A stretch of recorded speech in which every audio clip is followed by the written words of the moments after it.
Should we talk about things to do in Trinco? Yeah, all right, let's do that. The number one thing to do in Trincomalee, and that is what I'd like to talk about next is it actually worth staying in Nilaveli? However, there have been some cons about staying in this area. I would like to start with a room tour or an apartment tour where we're staying.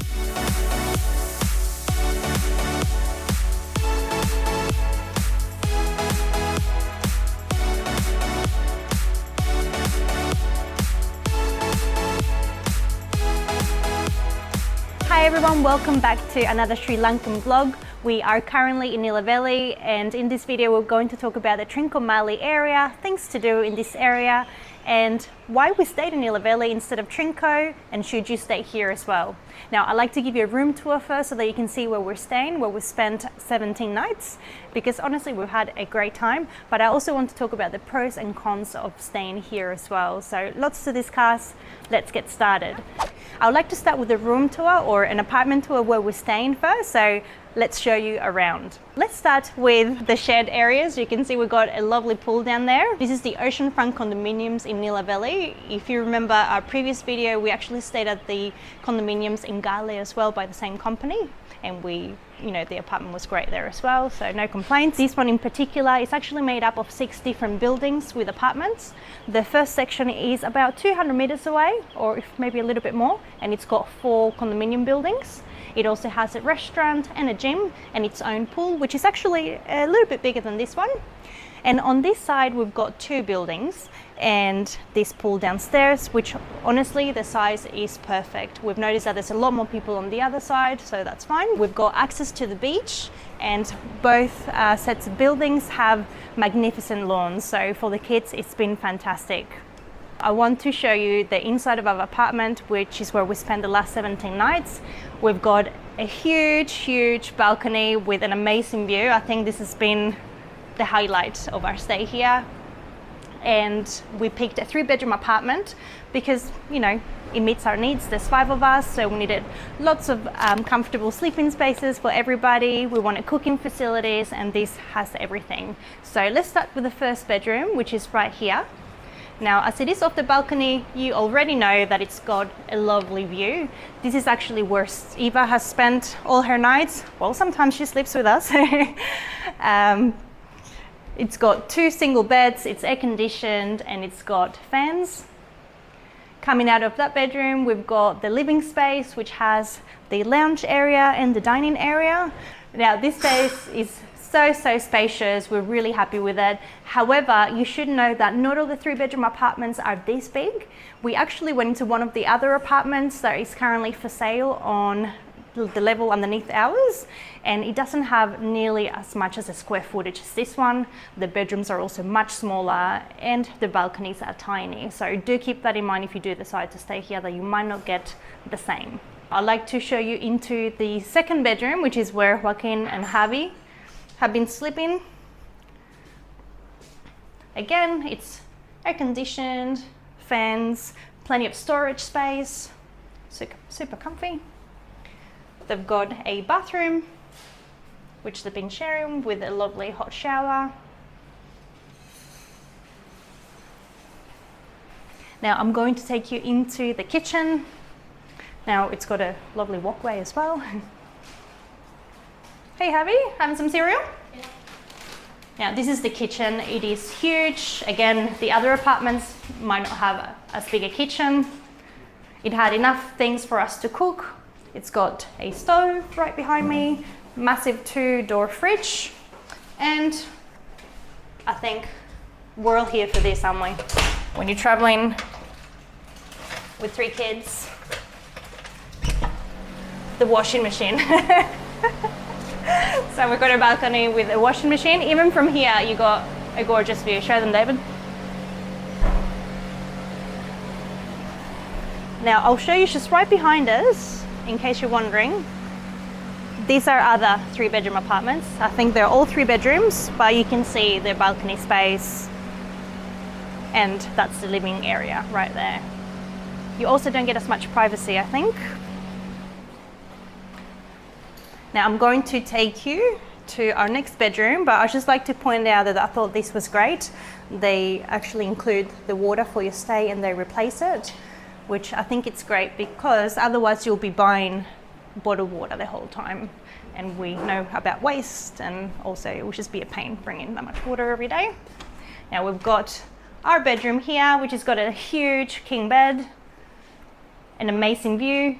It also goes out to the balcony, loads of storage, and of course an ensuite bathroom with 2 sinks. And I have to say, look at this view from the bathroom.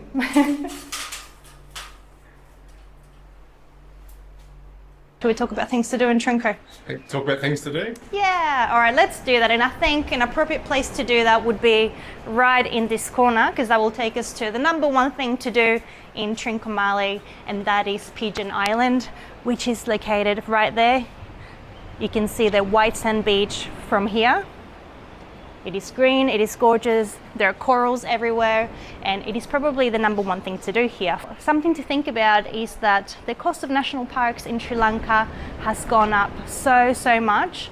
It didn't used to be so expensive, but now you're going to find that you're paying between $25 and $40 for your entry ticket to national parks, and Pigeon Island is a national park, and it was actually the most expensive that we've been to. It cost us $40 per adult and $20 per child between the ages of 6 and 12. You also have to consider that you have to pay for a boat rental for somebody to get you out there, and any snorkeling gear that you might need. Now, it was beautiful. We saw turtles, we snorkeled in the reef, we also saw the black-tip sharks and lots of colorful fish. So I would say that the kids had an amazing experience because you can just snorkel just off the beach right there. If you can get a guide or a person to go in the water with you, if you've got little ones, I do recommend it because they will know exactly where to go, and also they bring the floaty ring so that they can hold on to them while they're out snorkeling or learn how to snorkel. So all up, it costs us $50,000 for the whole family to get over to Pigeon Island.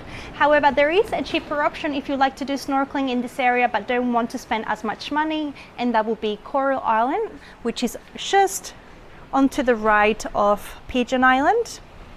Apparently that's got amazing snorkeling. We haven't actually done it yet, but that's a really great option if you like to snorkel, you like to see the reefs, the turtles and the sharks, but not pay the price tag.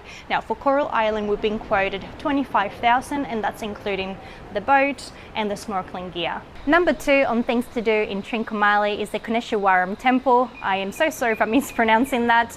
This is a Hindu temple that's located in Trincomalee, and honestly it was a lovely site to visit, different from the other temples that you're going to see around Sri Lanka, which are mostly Buddhist. The temple is free to visit. You don't actually have to pay a fee. You'll need to leave your shoes before you enter. If you go in the middle of the day, the ground is going to be hot, so pick up your little one and carry them inside. There isn't really much information about this place, so I recommend that you do a quick research before you arrive so they can read and understand about the temple. There are also many shops on your way out of the temple which were so greatly priced. You definitely don't want to miss this temple as it is located on top of a cliff and it has fantastic views of the bay. Number 3 on things to do in Trincomalee is Fort Frederick. The great thing that this is also on the same site as the temple, so you're going to be able to see that at the same time. You actually have to go through the fort to get to the temple. Now I do recommend that on your way out you do stop at the consignment shop there that has meals, and they're so cheap and the food is great. Number 4 in things to do in Trincomalee is the Dutch Bay Beach. This is also just outside the temple, so it's very convenient to do it all in one go. Now we found the beach very beautiful. There was a little bit of litter. However, this beach is one of the few beaches that actually has a lifeguard on it, so it's very safe. You can also snorkel right outside of it as well, which is fantastic. Number 5 in things to do in Trincomalee is dolphin and whale watching. Now for whale watching you have to come in the right season, and that's usually in January and February. So this is obviously not the time for it. However, we did go see dolphins and it was an amazing experience. We saw dozens of them and the kids loved it. Dolphin watching is very easy to organize. We actually just found one of the vendors right outside our apartment complex, but you're going to find a few. We paid 30,000 rupees for the whole family, which I think was a great price. We got picked up right off the beach right here, so that's also great. It took about 10 minutes to get close to Trincomalee, which is where you're going to see the dolphins. It was a fantastic morning out and actually a highlight of our time here. Number 6 in things to do in Trincomalee is Nilaveli Beach. Now that might seem obvious, but honestly, this is the reason why we decided to stay where we are. The beach is just beautiful. I think it's been one of the most beautiful beaches that we've stayed on during our stay here in Sri Lanka. The sand is fine and beautiful. The beach is clean. The water is shallow enough, but also it's deep enough where it's safe. You can also do a bit of buddy surfing, which the kids have had a lot of fun with. Honestly, I absolutely recommend it. Now, one of the things for us booking this apartment was the safety of the beach, which is honestly top priority when you're traveling with little children and wanting to swim in the ocean. So I 100% recommend it. There are actually many more things that you can do in the Trincomalee area, but we haven't done them yet, but I'll include them so you can check them out as well. One of them is Marble Beach. There's also the Kenya Hot Springs, the Naval Museum, and the British War Cemetery. If you're wondering why we didn't do these things, for one, beach-wise, we got a gorgeous beach right here, so we didn't feel the need to travel 45 minutes outside of Nilaveli to go to Marble Beach. For the other things, I didn't think that the amount of time that it was going to take to get to those things and getting the kids there was actually going to be worth the payout. We're not really into war stuff anyway. And when it comes to the hot springs, I've researched, I watched videos, and you can't actually bathe in the hot springs. I saw lots of videos of people, throwing buckets of water on themselves. So if you want to check them out, you can. But for me, unless I was going to bathe in them, I didn't think it was worth the 25-minute drive from Nilaveli. What I'd like to talk about next is it actually worth staying in Nilaveli? So I've told you about how much we've loved the beach and what a great time we've had. However, there have been some cons about staying in this area. The first one will be the fact that it is far away from Trincomalee. You do have to spend between $1,500 and $2,000 each way for a tuk-tuk to get into Trincomalee, so that's an added expense. And you're going to have to be doing that if you're wanting to do any meaningful shopping. Unfortunately, here in Nilaveli, it is very quiet and there aren't too many shops around or big supermarkets. We were able to go to some local shops about 10-minute walk away from our accommodation, and we found, all the basics: bread, eggs, vegetables, milk, and that sort of thing. But if there's anything else that you need, you're going to have to go into Trincomalee for sure. Another reason why you might not want to stay here is if you're a person that enjoys eating out a lot. For us, a priority during this part of our stay was actually having a kitchen and being able to make our own meals. And Nilaveli is actually very quiet. There are a few restaurants. The prices vary quite a lot, but we found that generally they are on the higher side of what we like to pay while we're in Sri Lanka. I don't know if you've experienced this elsewhere. We haven't really experienced it in other places in Sri Lanka, but here it's been a big issue, and that is how long it actually takes to get your food. If you look at reviews of multiple restaurants on Google, you're going to see that people's main complaint is that it can take an hour to 1.5 hours to get your meal. If you're traveling with kids, you know that this is really not much fun at all. You don't want to sit around for an hour waiting for food. So we just prefer to stay here and cook our own food. I guess the last thing that I will add is that here we have run mostly into families, and I think that's because the apartments are very spacious and you have kitchen facilities. So if you come in here, it's because you want to relax, you want to be able to go straight into the ocean, just relax by the pool and have some bites to eat at the apartment.